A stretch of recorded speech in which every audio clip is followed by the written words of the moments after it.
Alright, well, I'm just gonna do a chit chat with you while I walk you through my process work on this piece that I did. Now, I struggle with palette sometimes. I always lean towards like blue, like cyans, and like bright purple, and I love those color combos. So I thought I'd challenge myself, and I went to this website called Coolers, and it's like a color palette generator.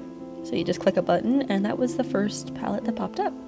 So those are the color codes there, if those colors speak to you. I don't know. Honestly did not love them, but you know, challenges, right? Make you better. So I stuck with those. Don't come at me because I do use a blue at one point. Had to, you know, it's water. She's not a swamp creature. She's a beautiful, magical mermaid. So yeah, also a couple things happened here. If you saw my first sketch, she did have a hand, a second hand. It's gone. I don't know what happened. And there's some flowers that disappear. You know, I got really rushed towards the end because my Apple Pen, I was using it all day and it only had 5%. I don't know if you'll see it, the warning. So I just kind of like slopped it all together. But yeah, so you know, didn't love the pink. Again, she looked sunburned, but I needed the contrast. So I went with that one for her color because I didn't want to make her a scary dark purple mermaid. Anyways, yeah, I could just complain about this piece all day, but I'm not going to.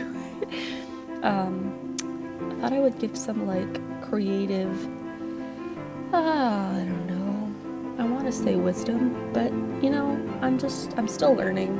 I'm very new at this whole thing, and yeah, if you're still watching, I mean, you're gonna get it. You're gonna get the good stuff now, so I don't know. Yeah, I just, like my process here, I really wanted it to be more, like not so like fit and like perfect colored in the lines, you know? I love doing sketches, that's my favorite part of the process. And I'm still like getting better at color application, but yeah, I don't know. I like the way that it ended. Noses are not my strong suit. And I usually just draw like two cute little anime nostrils. But you know, I just wanted to try something different. So anyway, I think that I'm going to talk about some things that I've been like creatively challenged by while this is going on. You know, I think that it's a blessing and a curse as a creative to always want to be better. Sorry, I have the snifflies. I think that sometimes you can watch other people, especially on like Instagram and like Behance and yeah, other places, and you can feel really, really small as a creative. And yeah, I mean, people are really good, but those people also didn't just wake up and become amazing artists, right? It took time, and I mean, a lot of people have, some people do have just like unfettered raw talent. I'm not that person. I have been working for a while to get decent at human anatomy and structure and color placement, and I mean, I don't know. Like even here, you know, it gets so particular that I feel like I liked it the way it was 10 seconds ago, and I'm still going at it, you know, so it's like just learning to accept what is there, and also just like don't, you know, like in this video, don't get mad at the process, you know, like this time last year I wasn't not as creatively driven as I am now. I'd only have to say probably the last like 8 or 9 months I've really been like dedicated to creating. I've done like Inktober, Mermaid I did, which is one of the reasons why I drew a mermaid, because I love it. it's just like challenging yourself to want to, draw every day. And yeah, if there's something that you're not good at, draw that only. Yeah, like hands, I've gotten a lot better at, but again, they're not my favorite thing. They're like little sausages of torment. I don't know, creatively, like, my goals, I've always thought I wanted to like work at Disney and be this like, just this like little, just like a little 5-second name on a really large screen, just to say that I was there as part of something that like I love so much, like part of something as big as Disney. And I mean, maybe one day, yeah, like I'm not saying that I can't be 75 and working at Disney. Like, Disney didn't discriminate against anybody ever as far as like employees go, and I think they still stand by that. But I'd say like this last, I would say, how many months, I've really decided to like dedicate my life to the idea of being a creator. Even like quit my job and done some like scary, risky stuff. And then we all got hit with this awesome coronavirus that's been like just a peach, sarcasm intended. So that kind of threw a wrench in my plans. I had these like big plans to push and just be like a freelance creative and paint and draw and just all day. And you hit a wall. I did anyway. When this whole corona thing happened, it kind of just smacked me in the face and disappointed me a lot because I had plans. But I think we all did. So just moving past that as a creative, I feel like is like difficult. Or even just maybe just, this is just me, having like an idea of what it's going to look like and then walking into the very opposite of that. So the last few weeks have been a lot better. I've been able to wrap my head around a little bit more like my new normal. And I'm learning that it probably won't look like what I want it to look like right away. But that's all part of it, right? Like, my goal was to be creating, and it doesn't matter what I'm creating, as long as I am doing that, then I think that I've succeeded, right? Maybe. So I guess I'm just kind of learning the process of accepting disappointment and the process of accepting incompletion. Like, even this piece, I mean, like, I think I worked on this for 2 hours, but man, imagine if I put like 8 hours of work into a piece. And there's people that do that, and I need to be more like that, like more, like you don't have to finish it in one night, you don't have to finish it in a movie. So yeah, I mean, it's encouraging.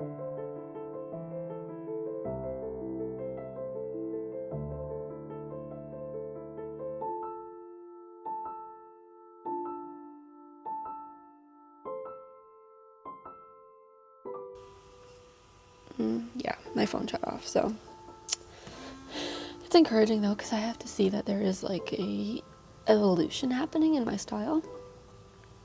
When I first really I've always loved drawing, and I've always, the arts have been my career path of choice. Like, I went to school for graphic design and took that path, but like I think it's just started to like kind of come to that point of development where it's more refined. Like, it's not just graphic design, it's okay, I want to pursue illustration, I want to pursue creative storytelling, or landscape design, or character development, whatever, something like that. So it's kind of tricky though, because where I'm located is not like the hub of design, right? Like, it's not like Sault Ste. Marie, Ontario has graphic design firms everywhere, and if they do, they're not really what I want to do. It's more just like, I mean, I don't want to sell them short either. Like, for the city that I live in, they're doing really well, creatively. Like there's a lot of different really cool creative presences in the city. So, but it's just not what I want to do. So, yeah, now I'm just kind of, oh, there you go. There's that blue that I threw in, and I ended up changing her eyes to be purple anyway. So, but the water ends up, that's the color that I can't get away from. It's my fave. I love it. I think I was gonna say that, you know, if you have like a little itch to be creative, like really, I mean, you don't, oh, look at how different the eye is. I just noticed the one eye is much larger. But you don't have to like there's not like a time where it says, okay, now you're creative. Like now you've been doing this for 4, 6, 8, 10 years. Now you're creative. Like, it doesn't matter how good you are or how good you think you are. Like the second that you do anything, like the second you create, you're creative. You know, you have it in you, you're creative. That's just my opinion anyway. So if that's something that's like, you've got that itch, like don't, like start now. Like don't let anyone or your own inner thoughts hold you back from that. I think that can be kind of like a little, like the demon on the shoulder kind of thing, right? Like you continuously compare yourself to other people and you just think like, why am I even doing this? Oh, I fixed the eye, that's good. And I that's probably my biggest struggle. I follow like so many awesome people on Instagram. I probably should just like unfollow them, but they're so good I can't. And I just see like, you know, how good they are, and it seems to like flawless to them, but guaranteed on their end, they probably have the same insecurities. They're just looking at even better artists. So yeah, I mean, I'm trying to develop my style to be more me. I've always been drawn to like big eyes, little mouth. Like when I started drawing, I was definitely looking at Disney characters. So when you know, you can kind of see a little bit of that in my illustrations. I can't avoid it. I'm sorry. I can't. It's in my blood. That's how it is. So like right now, the painting on the chin is perfect. I love it, and I'm sad that I changed it. But I do end up changing it, of course. I probably should start illustrating like the focal feature at the very end, because I think I put so much time into it. I just keep, like, it's like, you know, when you're making like bread, if you over knead it, it ruins it, right? And I think I just do that so much. I just never happy with just like, anyway, what was I saying? Oh yeah. Conversations with me go something like this. Yeah, I think I want to be like, allow myself a room for improvement and growth, and like don't have to expect myself to be done and be like, I'm only 29, you know. I mean, feels like that's old, but I still have so many like things to learn about life. And like, you know, I did my taxes this year by myself. Wow, that's an improvement. Oh man. So I think that my goals for the next few months are just to see if I can continue this freelance thing without needing a part-time job. I have been getting several jobs in, which has been like very encouraging. Huge shout out to Caleb Workman, Kirsten Mio. Oh man. Everyone, I did a Valentine's Day promo, everyone that got a Valentine's Day illustration. Honestly, like, I can't even thank you enough. Like, it's such a, it's just like a dream come true for me when people want to pay money for a drawing that I did. I did Father's Day once too. A couple people got those. That was awesome. So it's just, you know, putting yourself out there, and like, it takes a lot of vulnerability for me, at least, to be creative and to like produce something, especially when it's like this picture, I didn't take it from anywhere. I found it in my brain. And, you know, I see it one way in my brain, and then I bring it out in paper, and 9 times out of 10, I hate it. Because it's just not, like, developed for me, right? Like, it's not done. And that's okay. Like, I can come back to this in 3 years, or next year, or 8 months, and redraw it. Chances are it's going to be even better. So yeah, man, like, don't, if you want to do something, like whether it's being creative or pursuing a new education or something, like, I think that so many people have it in their heads that they just have to do what makes them the most money. Or see that flower disappears, the one over the waterfall, which I'm sad about because that's what she's supposed to be looking at. Anyway, yeah, like, I don't know, my mentality is very like, if I'm not happy doing what I'm doing, then why am I even doing it? Like, is life just supposed to be make money? You know, which, like, I'm not trying to sound like a classic millennial here, but really, I mean, I think there's some validity to that, because it's like, if I'm just making money and I'm wasting all this time, I'm not putting anything into the world that's like good or like pretty, then why? Like, it's just, money is gone at the end of the day. I'd rather be like penny pinching doing what I love than loaded and, I don't want to say hating my life, but like really questioning where my passions are. This is sad. Anyway, we're moving on to rocks. Haven't really mastered the rock texture yet, but we'll get there. This video is not about things that I can't do, it's about what I did do. Oh, so the flower is still there. I don't know at what point it disappears. I was watching Night at the Museum 3 while I was drawing this, by the way. Very good movie. Forgot how funny it was. I love Ben Stiller though, always have. Drinking my coffee now. Tim Hortons has changed its coffee or something, because I just can't stomach it anymore. I don't know. It's like, I went away on vacation for a week in March. No, it would have been February. And then I came back and I got a coffee from Tim Hortons. It was disgusting. It tasted like dirt. So I'm drinking one right now, which is good. Like, I mean, it's giving me the caffeine that I need to continue. But man, it does not taste the same. So let's talk about where to begin finding your style.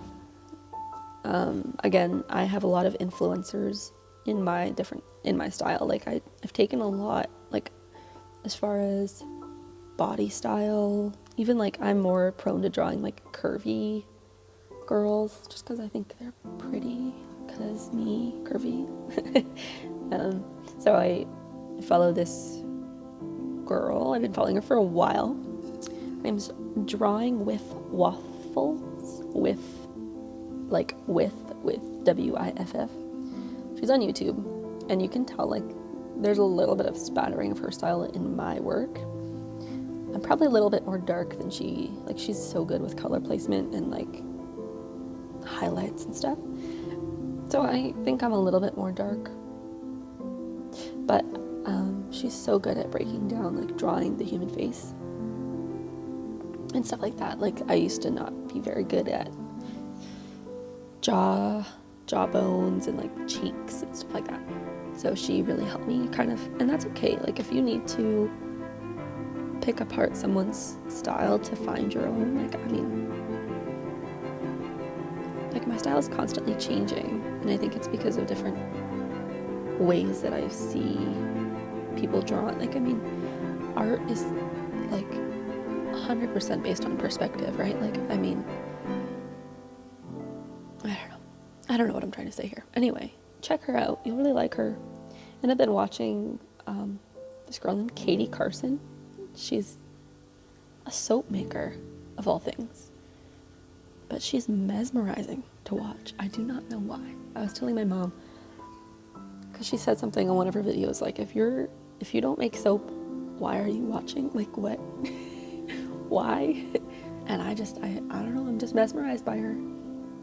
So, but I think it's the idea that she's a creative, right? Like, she's not illustrating, but she makes these like gorgeous soap bars. Man, you should really check it out. Plus, she does this frosting thing with soap, and it makes me want to eat it.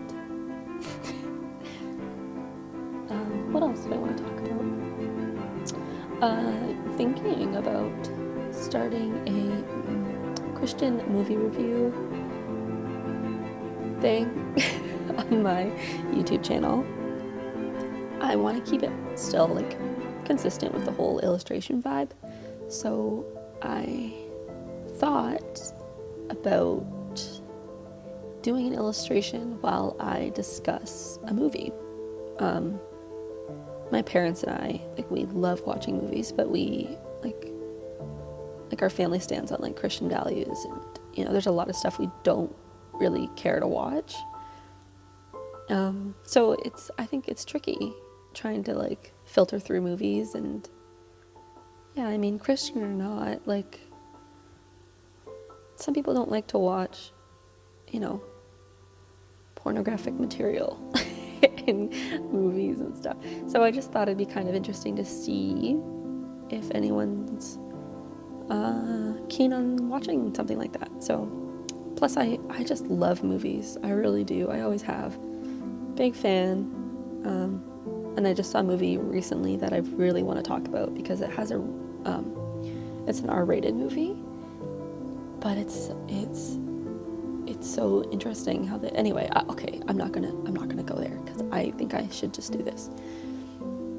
Yeah, so my friend Sherry, shout out, Sherry Francis, Rowena Francis, she also has a channel, and she is wise. We're talking wisdom here, dang. She talks about everything. She's got everything on her channel you could ever think of. Like, she talks about, she got her injection for her knee, which is insane and very fun to watch.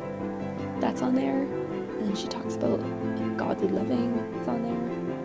And I think that we did a makeup tutorial together, which is fun. So you can check that out. Oh man, I miss her. Anyway. I don't know where I'm going with this video. I just kind of wanted to do a vocal track. I love watching time lapses of illustrations, and nobody ever talks on them. And I don't know, part of it feels like having a chit chat with a friend. That's like my favorite time to draw, is when I'm listening to someone talk. I don't know why. I'm a big podcast listener. My chair is squeaky. Sorry if you heard that. So, honestly, that flower is still there. I don't know what went wrong. I really do not know.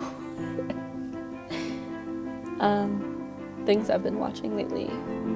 Disney Plus. I've told myself, probably the last 3 or 4 months, how long has Disney Plus been out? I don't even know. That I was going to cancel Disney Plus because the last thing I need is another subscription. But I just cannot bring myself to do it. It just keeps getting better and better. The Mandalorian was amazing. Hopefully new episodes come out soon, which would be great. And then they just did this show called Prop Culture, which I'm super into. There's only like 8 episodes. Obviously the Jeff Goldblum will live for that. But this Prop Culture show, okay, you have to check it out. It's like, I live for Disney history. Live for it. Love it. So I don't want to spoil it, but they do end up going to Walt Disney's office, and it's like preserved. And Richard Sherman is one of the guys, the original music lyricists, writers from Mary Poppins, and I think they wrote the Winnie the Pooh theme song. They've written him, the Sherman brothers. His brothers, I believe, is Robert, I think. He's dead, which is sad. But there's a piano in Walt's office, and Richard is the only one allowed to play it. So he does in one of the episodes, and oh my gosh, it's so good. Anyway, so check out this series. I think if you're like my dad likes, what's that show called? American Pickers. If you like shows like that, you'll love this, because they kind of go back and they like look for the umbrella from Mary Poppins and the horses from the carousel and like stuff like that. And they do like, every episode is a different movie. So the first one's Mary Poppins, and then I think they do Nightmare Before Christmas, which I haven't seen that one. Oh, they do a couple other ones. I hadn't seen them all. Anyway, they definitely do Pirates of the Caribbean. We watched that one. Did you see that? That was my Apple battery low Apple Pencil, and this is when I start to like freak out. Is the flower still there? Okay, it is. This is when it disappears. Guaranteed. I never really have like an inspiration for my girls that I draw. I really want to get better at the male figure. Sounds weird. I don't draw men very much. My next challenge is I want to try to draw like, I don't know. It's really hard to draw people kissing. I don't know. It's like the lips. It looks so weird to me. I've tried it a few times. Sounds strange, but I'm a romantic and I can't. I want to draw. I'll try. I'm gonna try it again. But I just really want to draw a cute couple kissing. Like, sue me. Oh, and look. There's the last of the flower. I wonder if I left my sketch layer on. Oh man. You know, it's so interesting to watch the playback. Oh, that brush that I've been using, I think it's called Leatherwood or Leather. It's one of the Procreate preset brushes. It's the best, man. It's got the coolest texture. That's what I used on excuse me. That's what I used on the face too, like to get that almost like that canvased dry brush texture. And it fills in really good. And that's like, I love using the oil brushes on Procreate, but I find that it's like, I have to play with the opacity or something because it's just, they don't fill in all the way. So you don't get like that solid, you know, but I mean, that's kind of an oil paint deal. My friend Maddie, she only likes painting in oil and she always tells me. Like, I paint in acrylic in real life. Mostly, yeah, just acrylic. I love the smell of turpentine, but I can't be bothered for the cleanup. Oh boy. Can't be bothered. Don't come at me. I just can't. I'm sorry. But yeah, she loves it. It's because it's great in the texturizing. You can texture that stuff like nobody's business. But it does take a long time to dry. And I just don't have the patience. Did I get rid of the flower in her hair too? Okay, this was kind of my inspiration. I've been waiting for Trolls World Tour to come to like normal renting price. Right now it's like $16 to rent it. And I can't be bothered with that because I'm not getting movie theater popcorn and I'm not sitting in a leather recliner. So I want to pay $5.99 to watch it. Sue me. So Princess Poppy. Yeah. That's why I did poppies, because I was thinking of Princess Poppy, and I said to my mom, for the nth time, can we see if Trolls is available to rent tonight? And it wasn't, so we went to our Disney Plus. Oh, and there goes the flower. We went to Disney Plus and we watched Night at the Museum 3. So this is what I was looking at, is I find that I like this right here, with this shading that I did.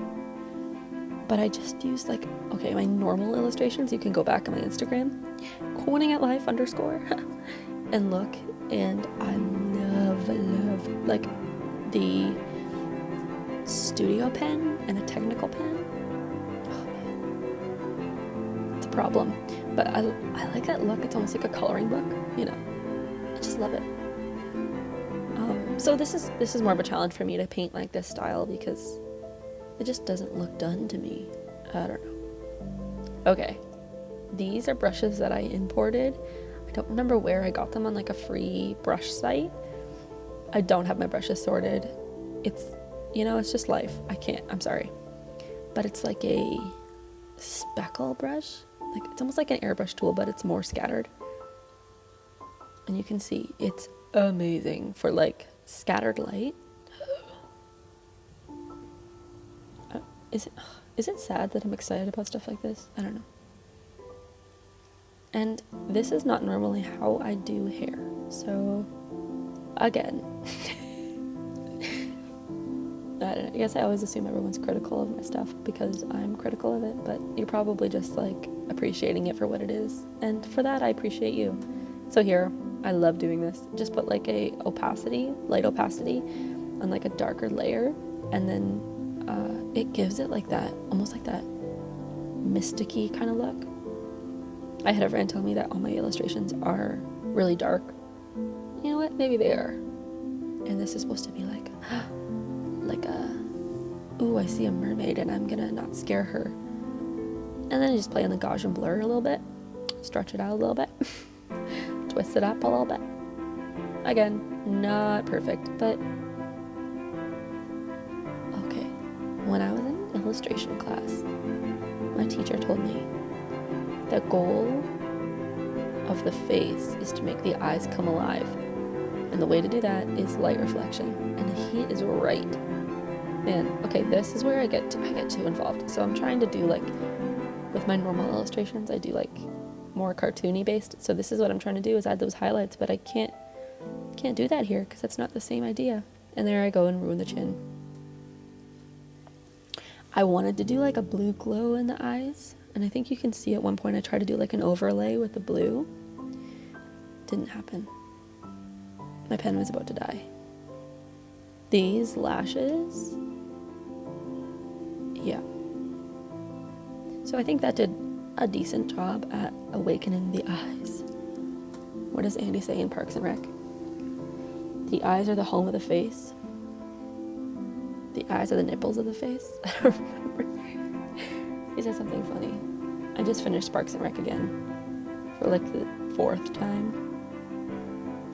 I just kind of bounced between The Office. See, okay, this is where I tried to do the light reflection, but it didn't. It just wasn't working out, and I didn't. My pen was about to die. And then I found that it ruined the contrast on her face. I don't know what I did. Tried to make some clouds here. Anyway, what was I saying? Oh yeah, Parks and Rec. I love that show. I love it, love it. I love The Office. Made her a little darker there, but it didn't work out. I think I bring her back. I love The Office. I love Steve Carell. Love John Krasinski. But Parks and Rec, man, there's something about it. Like, Nick Offerman has like my favorite style of comedy. I don't know, it's that dry, like, dad humor. I just love it. And anyway, we're coming to the end here, guys. Thanks for sticking around. I hope this finds you well, and I'll see you soon. Peace.